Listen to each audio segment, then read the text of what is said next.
This is Weirdly Enough, your regular podcast for strange stories and amazing facts, delivered straight to your favorite podcast directory and at weirdlyenough.com. Now, here are your hosts, Andy and Len. Yes, we're back again, weirdly enough. We had a week's break there. We were away on holidays, so that was refreshing. Are you feeling refreshed? Well, not really. It's quite clammy today. It's quite clammy. It's unseasonable. It's unseasonal. I suppose it is still September, but it is quite clammy. Yeah. Yes. You can of course get in touch with us through Facebook. We're on Twitter. It's Weirdly Enough PC on Twitter. Search for us on Facebook, everything like that. Today we're going to be talking all about the 27 Club.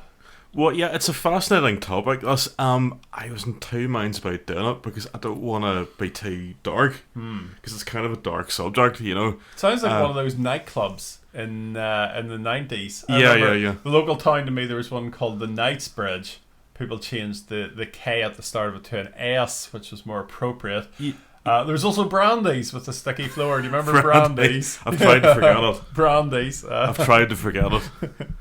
And Oscars, there's always one called Oscars in every small town, but it's one of those things you don't really get nightclubs as much now. And it wouldn't be the 27 Club. It would be 27. Yeah, or Club 27. Or Club 27. That's what it would be. Yeah, but I was in two minds about this, because on one hand it's a fascinating topic, but I don't want to get too dark on this show because we're trying to do like little quirkies, so you can't like get all maudlin and dark and sinister. No, and then suddenly shift tone. You know, I love the 27 Club. It's one of the most interesting weird things out there. Well, tell us a bit what it's about first of all. Basically, the idea is it first became an idea in the 60s and 70s.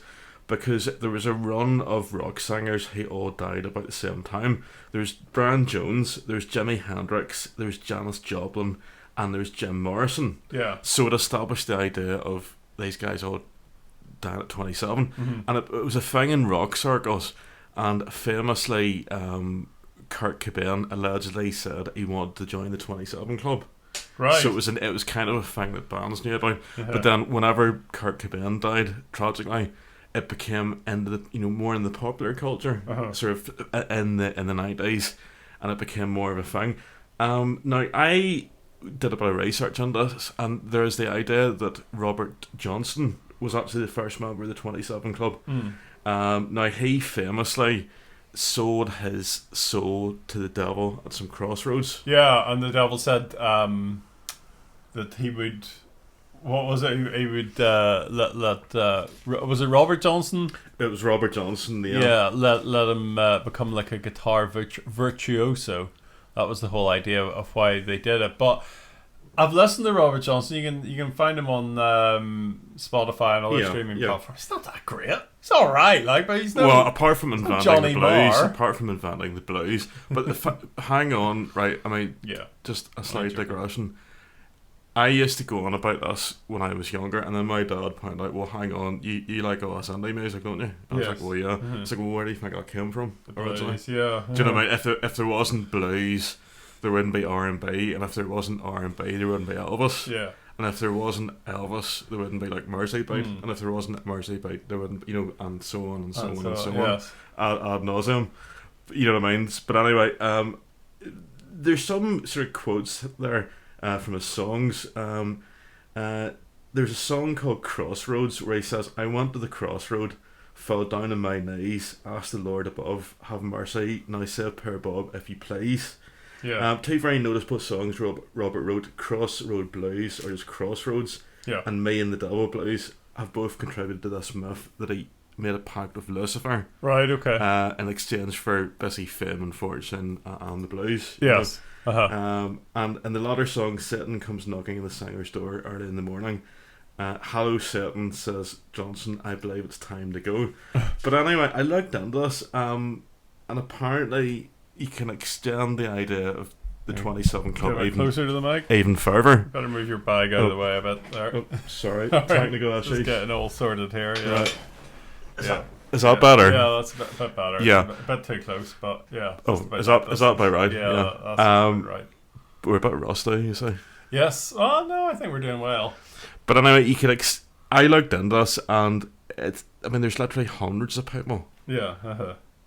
Musical artists that could belong to the 27 Club. Yes. And even further back than Johnson, I suppose. We see this is where it starts to get quite interesting, because it was initially believed that Robert Johnson was the earliest, but there's a guy called Alexandra Levy who was a composer, and he was the earliest recorded member of the 27 Club, and he passed away on January the 17th, 1892. Right. So he was a classical music composer. Yeah. He died at the age of 27. And do we know how he died? No, we don't know. We don't really. Yes. And another interesting one, and a famous one, he wasn't a singer, he was a poet, Rupert Brook. Have you ever heard of Rupert Brook? Yes. One of the great war poets. And he was the one that said, there'll always be a foreign field that's forever England, etc. Well, basically, he was on his way to Gallipoli. Right. In the Gallipoli campaign in 1915. And he got bitten by a mosquito, and he got infected, and he died, and he was buried in an olive grove in a Greek island at the age of 27. So it seems to extend quite a bit through history. And there's weird stuff associated with the 27 Club. For example, Brian Jones is a member of the 27 Club, and he died in 1969. And there's a whole kind of rumour that he was murdered by I think it was his builder. There's a rumour that he was maybe murdered by his builder, but there's a strange thing round about there.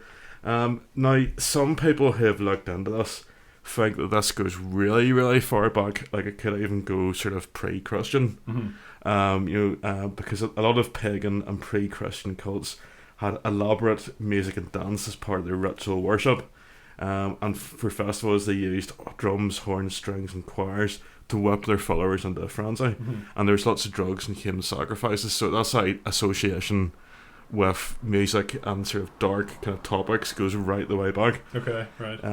Now the idea of the deal with the devil was one of the main guys that came up with this was a guy called Mark Dice, and he's big into the idea that it's sort of the Illuminati, right? Like the secret rulers of the world. Yes, and it's a twofold thing. It's kind of like like a pact with the devil in the form of the Illuminati that will give you the world, but only for a limited time. Yes. And also the idea is that it's to sort of influence the masses towards the kind of the darker side of life, classes against the masses, etc. And manipulate them so that they don't kind of get spiritual, what's the word, kind of realization, enlightenment, and they're kind of diverted from enlightenment and drink drugs and all the rest of it, So yeah, it's quite interesting that way. Just going off on a bit of a tangent. Yeah. I read a book some time ago by Mark Radcliffe. Yes. Called Crossroads, Right. and a lot of it. It starts off about Robert Johnson and the infamous meeting of the devil, but he goes on to talk about Woody Guthrie, Gloria Gaynor, Kurt Cobain, Bob Marley, all those who reached epoch changing decisions in their lives, and crossroads in their lives. So it's a good book. Mark Radcliffe's always incredibly funny, so it's worth checking out. It's called Crossroads. But the 27 Club, it's one of the kind of dominating myths in rock and roll and kind of pop culture. There's a rapper called Mac Miller. Okay. And he referenced it in his 2015 album Good AM that he didn't want to be part of the 27 Club. Right. And he said he was he? Well, I'll do it. I can't do the rap, but it's like, don't mix it with that BS. I can't really say bullshit. Well, I just said. Don't worry, we'll have to tag it as explicit now, but that's alright. It's not that bad. Don't mix it. Really, is it? Don't mix it with that BS. I'm hoping not to join the 27 Club. Yeah. He's quite the lyricist, isn't he? Mm-hmm. Anyway, tragically, he passed away in 2018 when he was 26, just a few months before he turned 27. Mm-hmm. There's also, have you heard of the White Lighter? The white what? The White Lighter. No. Right, there's a strange myth surrounding the 27 Club, and that's the White Lighter. And allegedly, Jimi Hendrix, Janis Joplin, Jim Morrison, and Kurt Cobain were all said to have been found dead with a white big lighter in their possession. Right. So I don't know if this is part of the rite, or maybe the Illuminati sacrificed them and placed a white lighter on their possession as some sort of some sort of calling card, maybe. Maybe you could call it, and that's become a bit of a thing around, the rock world and bands and stoners. The white lighter myth. White lighter myth. Well, looking into that, Snoops.com published an article discrediting the theory because Beck were not producing that type of disposable lighter until years after the death of Hendrix, Joplin and Morrison. I think we can ignore Snopes.com because they grind my gears because they're debunkers. Yeah. You're debunked. I hate debunkers. They're just, you see, the problem with them, this is a bit of a tangent, but you see in this podcast, what we're trying to do is we're trying to bonk. What I'm trying to say is bunkly enough. We're trying to bring magic back into the world. Yes. And we're trying to bring beauty and mystery back into the world through this podcast. So this is the antithesis of the debunkers. Richie Edwards was a member of it, from the Manic Street Preachers, of course. Because he disappeared. I can't believe I missed that. The man committed suicide. He's never been found, but he disappeared, I think, on the bridge between Wales and England. When he was 27. And now he's been declared dead, so you could more or less... Because I can't believe that's a really big one that you think for somebody my age I would have picked up on that. That was in 95. 1995, because I remember that very well. The other big one is Amy Winehouse. I was listening to... There was a lot of documentaries about Amy recently. I was listening to some of her music. I think it's 10 years since she passed this year. And one of the things... And I thought... Oh, was this a River Brook poem? But it wasn't. It's that line, they shall not grow old as we that are left grow old. Because when you look at these people, they're eternally youthful. And they'd be like that forever. Where you look at the Stones and people like that, and they're aging. And okay, they've aged well. Charlie did very well, only dying this year. But it is that thing, they shall not grow old as we grow old. Wilfred Owen. Yes. See, it's interesting the thing about not growing old, because there's different bits to this, because you could argue that the powers that be, the dark forces, they want to have this myth of these sexy people, they're doing all this mad stuff, which doesn't really work once you get past a certain age. So you have to maintain youth. Also from the point of view of people tend to kind of wise up when they hit their 30s and their 40s and sometimes their 50s, but eventually most people do at some stage. So by staying in that stage of life, they don't kind of come out of it. There is another theory. Now, I don't know if this is maybe kind of very weird stuff, but the idea, there's a thing I want to do maybe at some future point, some future podcast about mind-controlled celebrities. Right, okay. Have you ever heard of this notion of mind-controlled celebrities? No. Well, it's to do... Have you ever heard of MK Ultra? Not sure that was Wilfred Owen. I think it was Lawrence Benyon. Could have been, my bad. Sorry, go ahead. Every day, you schooled me! Yeah. Johnson got schooled! Johnson got schooled! What's for the fallen? Watch Johnson got schooled. Stick it up on YouTube. Watch Johnson got schooled. Schooled. I schooled you. I schooled him. Yeah, well. Sorry. Anyway, God, I can't even. Yes, have you ever heard of MK Ultra? Yes. Right. Well, I don't really know that much about it. I think we'll maybe do a future podcast on mind control. Okay. But again, we'll not get into the very dark kind of parts of it, but we'll get into it to a certain extent. But anyway, there's that side that people are groomed as future celebrities, right, and they're put under mind control, and it tends to decay or wear off in your late 20s. Okay, yeah. Because people talk about Britney Spears allegedly been under mind control, and if you remember, she had her freak out when she was in her late 20s, when she shaved her hair off. Yes. So this is all part of that kind of whole idea of the 27 Club. And then there's Saturn Returns as well. I was going to come on to Saturn Returns, because it's not every 27 years that happens. Yes. It's now, I'm not an astrologer, so if I get this wrong, please leave a comment or whatever, A Saturn return is an astrological transit that occurs when the planet Saturn returns to the same elliptic longitude that it occupied at the moment of a person's birth. The planet may not reach the exact location until the person is 29 or 30. The influence of the Saturn return is considered to be starting in the person's late 20s, notably at the age of 27. Yeah. And psychologically, late 20s, the Saturn return is seen as the time of reaching full adulthood and being faced perhaps for the first time with adult challenges and responsibilities. So it could be, from a psychological standpoint, if you've never been in the real world, if you've gone from being a child, maybe even groomed as a child star, and fame, and you've never kind of done all the normal stuff and gone through all the normal crap that most people have to go through, it could be a psychological kind of, like a life crisis sort of thing, I'm probably quite special, but when Saturn returned for me, I went out and bought a private pension. About that age, 27, I started a pension. That ties in. Hang on, no, it says here. I don't think it meant to. You're first. Like, I'm 27. You're first for the first time with adult challenges and responsibilities. Right. Like getting a pension. Yeah. All right. Or somebody could buy a house, or somebody could get married, or somebody could get a proper job for the first time. Yeah. You know what I mean? These are all, or kick drugs or whatever. These are all kind of different things that somebody might do if they're maturing in life. So have we any other famous members of the 27 Club? Well, I mean, there's hundreds, isn't there? I mean, you could go on forever. But the interesting thing is, recently there's not really been that many. The one that sticks out, probably the most recent, is Amy Winehouse and Jade Goody. Yes, Jade Goody was one. Passed away in 2009, Amy Winehouse 2011.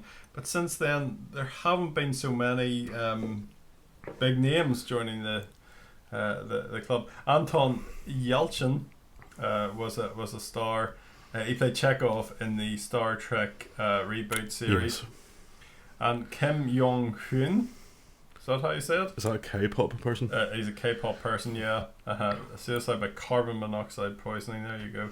And Fredo Santana was a rapper. They seem to have there seems to be a lot of rappers in the 27 Club, but he wasn't murdered.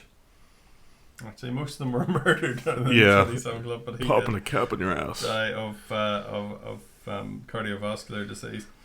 There is a website called 27clubwatch.com. It's a very strange website. It keeps a watch on certain celebrities such as Ariana Grande, Justin Bieber, and Miley Cyrus. And I don't know how it works, but it's to like make sure they don't become members of the 27 Club. But I'm not really sure how they're doing that. Looks out for them. Apart from having a kind of slightly sinister, shady website. If you like very badly rated movies, you could check out the 27 Club movie. It's quite short, at 1 hour 37 minutes. It looks like a bit of a horror, directed by Patrick Fogarty, and not really starring anybody of great fame. But normally with these podcasts, I do try and do a cultural roundup.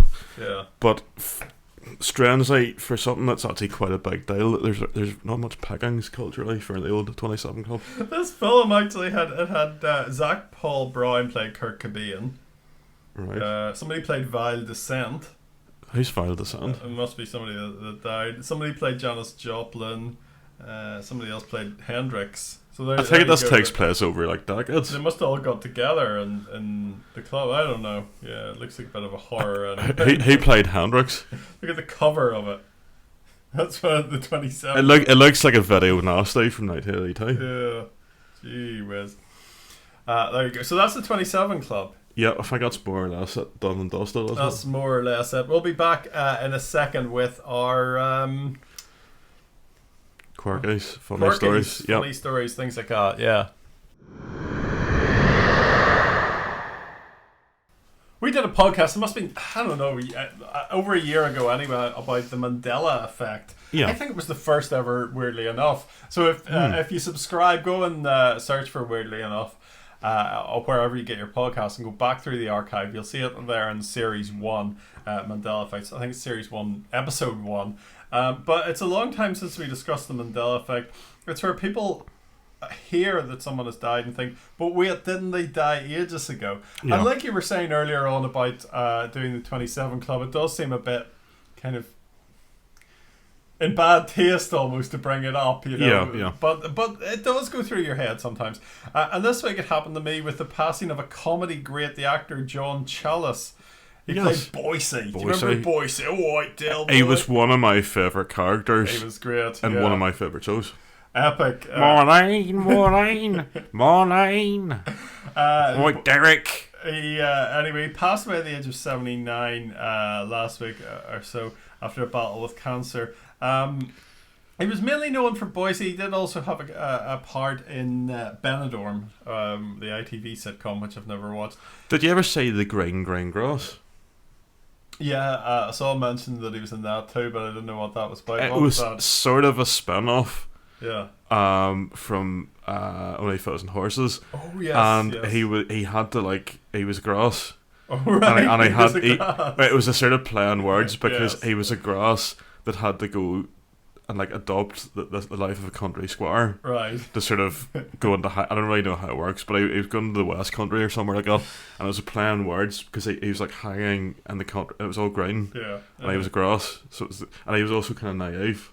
It So it was like a play on words. He was a green grass. 2005. Yeah, so I 2009. quite. 4 series of that. Yes, I quite There enjoyed. you are. Again, Have it to was find that. it was very funny. It was Saturday nights. Nobody remembers it apart from me, apparently.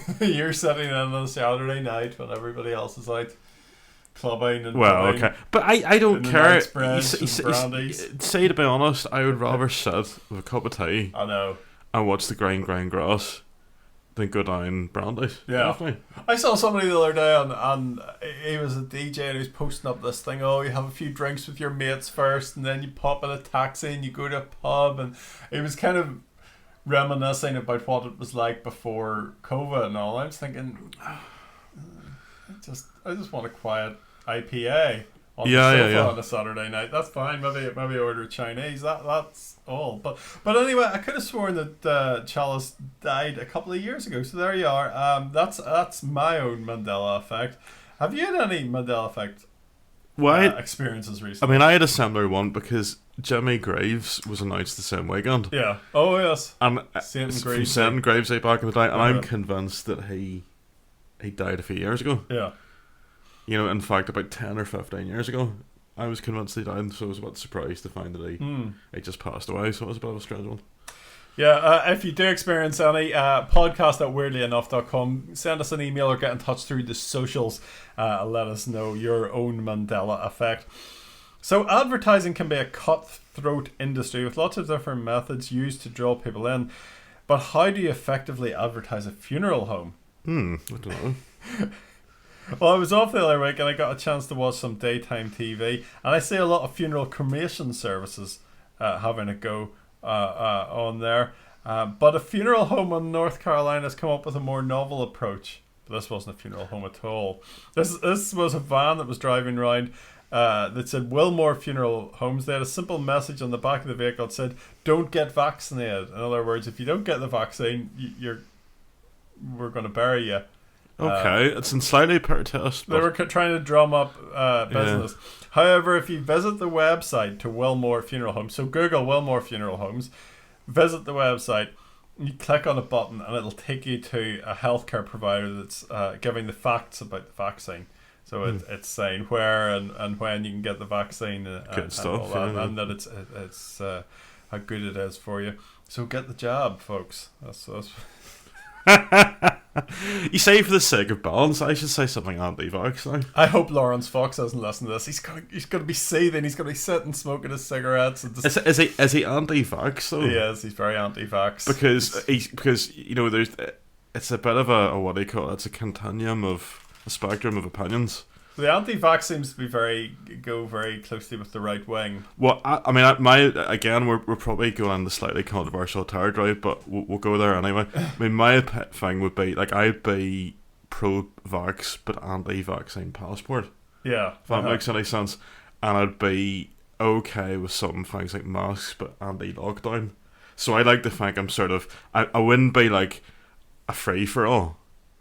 but I wouldn't be, the other end of the spectrum. I like to think I'm sort of selling a bit of a middle. The reason I like course, the reason I like the vaccine passports is I had 2 weekends of feeling a bit rubbish, slightly rubbish, and I want a little card. And if you haven't had those 2 weekends, you can jog on. You're not getting into the pub. You're not getting into the restaurant. You can stand outside Tesco's and get your mate to run in for you. I'm hoping Bill Gates so there's an upgrade soon where for the next booster, we can maybe have a feature where you can like download YouTube videos into your brain or something like that. Yeah, and have like continuously you could be going popping down the for a pint of milk or something, and you could have like Katy Perry videos playing on a loop continuously or whatever you want. I don't know.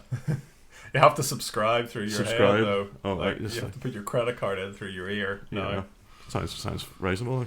And there's been some strange goings on in a sleepy cemetery in Hull. A nun has been photographed in the graveyard dancing with a human skeleton, or what we can assume is probably a fake human skeleton anyway. Locals were stunned by the stunt, which occurred just before noon a couple of Saturdays ago. The Hull General Cemetery hasn't been used for nearly 50 years after closing its gates in 1972, but does boast a few interesting graves, including a memorial to the victims of the 1849 cholera epidemic. It's unclear what the nun was doing dancing with a skeleton, but it's believed some sort of art project, probably students, eh? What do you think? Students. That's one group of people I have absolutely no time for, students. Because, say when I was young... Yeah. There were students. And but it was all in good cheer. Yeah. And you had a better class of students, but they were scholars back in the day. Mm. We get up, 6 a.m, we'd do a bit of Shakespeare, and it was all civilised. It was all done by candlelight. It was all done by quills, we all wore the mortarboards at university, I remember that. Yeah, I personally, my favourite teacher back in the day was Mr. Chips. Yes. It was it was saddened by the Great War, though, Mr. Chips. Yes. Those are the days. Mm. I love the story. I thought Frank Skinner talks about it, and what was it Lord Haw-Haw? Yes. What was his real name? William Joyce. Joyce. Yes. It was somebody that works on the Frank Skinner show knew, who said, I was taught by Traitor Joyce's brother, Traitor Joyce. He must have been some age. Traitor, yeah. He must have been some age. I think so, yes. He must have been an elderly gentleman. Have you been putting much thought into your Halloween costume this year yet? God, say, to be honest, right, that is one time of the year that yet again... It's when, weirdly enough, makes all our money, Halloween. The 21st century has spoiled... so many things. The 21st century has spoiled so many things. I remember... Do you think it's the Americans again? I think it's the Americans. Right. And the pop music, but... their cotton candy and their... and the jitterbugs and whatnot, But I remember a more innocent time when it was all Catherine Wales and bobbing for apples. But it seems to be yet again... You see, adults spoil a lot of things now. Mm. You see them, these bloated kind of... civil servants, on these wee toast hair things. Well, they're all civil servants, aren't they, these days? Pretty much, and they're all in their silly costumes and whatnot, and it doesn't work. Yeah, it's the adults spoil everything, yeah. In a strange kind of way, I quite enjoyed last Halloween despite the pandemic and the lockdowns, because it was a bit more airy. Yeah. It wasn't the usual sort of debauchery. It was a return to the kind of pagan kind of roots of. Yeah. It felt quite sinister, which is the way Halloween should feel. Yeah. Sort of decent. People of good morals should be scared to go out after dark. That's the way it should be. I remember we went to school together, and for some terrible reason, you did like GCSE art. I didn't do GCSE. They wouldn't have let me do GCSE because I was so incompetent as an artist. But you did some sort of art thing when I wasn't involved in it. I remember you showing me artwork. It was to do with Halloween. And it was a cheerful double. You're like, yeah, the other one's just doing ghosts and stuff, but I did the devil. But I just decided to mix it up a bit, and you showed me this picture. Was like smiling. He was really friendly. Friendly. He was actually. I describe him. One of those kind of stick smiles. I would describe him as actually almost cute. Yeah. Do you know what I mean? He wasn't, I think I was trying to make him sinister, but it didn't really work, Well, what about going to Halloween as Bernie Saunders? Have you thought about that one? Oh, yes. Bernie Saunders. For some reason I was thinking, he's not the chicken guy, he's the guy who was the one of the Democrats, wasn't he? Yes. Back in the day, You can now purchase a sexy version of the 80-year-old senator's outfit that he wore to Biden's inauguration. Yes, that's a Did he not wear version. some sort of anorak? Yes, it's available on a website called Dolls Kill, which is mostly known for Gen Z e-girl fashions, whatever that means. Did you say what I meant about the 21st century? The description of the costume says that it will make you a viral internet meme. Meme. And who wouldn't want that? It comes with a grey coat, cozy mittens, although the mittens had been hand knitted for him. For Sanders. So in what way is it sexy? And a disposable face mask. In the sexy edition, though, trousers, they call these pants in America, but we'll say trousers, because pants are something different here, aren't included, leaving that part of the outfit to your imagination. Do you say what I mean about the 21st century? Yeah. It spoils everything. I'm just Googling here, Bernie Sanders outfit. Oh, there it is there. You can look like that, like... How is it that looks nothing like his coat, to be honest. In what way is that sexy? I know. Yeah. Well, it's sexy on the woman, but then... Is it though? No, I suppose not. You see, I often think, I say the older I get, the more of a reactionary I become. Yes. Because I've honestly got to the point, you see, I think in life there's a need for some debauchery, but it should be only confined to certain classes of people. Yeah. It should be the educated classes, or maybe those of noble blood can have a bit of debauchery, but I think for the masses they should just behave themselves. Knuckle because say back in the day, like the Hellfire Club or whatever, they did debauchery, like Aleister Crowley and people like that. They were debauched. I thought that was the one that David Cameron and no, that's I think that's the that's the Burlington Club, where they all had to vomit in the plastic bags. Was that? So that's different to the Hellfire Club. And then of course there's the Piers Gaveston Society, which is different again. Right. Piers Gaveston, he was the boy. Do you remember Braveheart?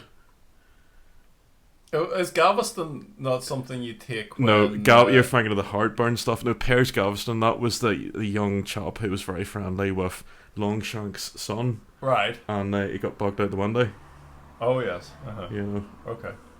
Don't remember that. Can we wind it up? I think we should. What are we going to talk about next week on the Weirdly Enough podcast? Corn circles. Corn circles. Crop circles. Crop circle. What are corn circles? What are? Well, a lot of the crops may be corn. Probably are, so, but I suppose barley and rye could be a part of it as well. And next week we won't be drinking, so it'll probably sound a bit more professional. Were we drinking? No. It would actually be less embarrassing if we were drinking. Have a fun and weird week. Speak to you soon. Thanks for listening to Weirdly Enough. Remember to subscribe to get the latest edition as soon as it drops. And don't forget to leave a review. Email us about anything we've discussed or with your own weird tale at podcast@weirdlyenough.com.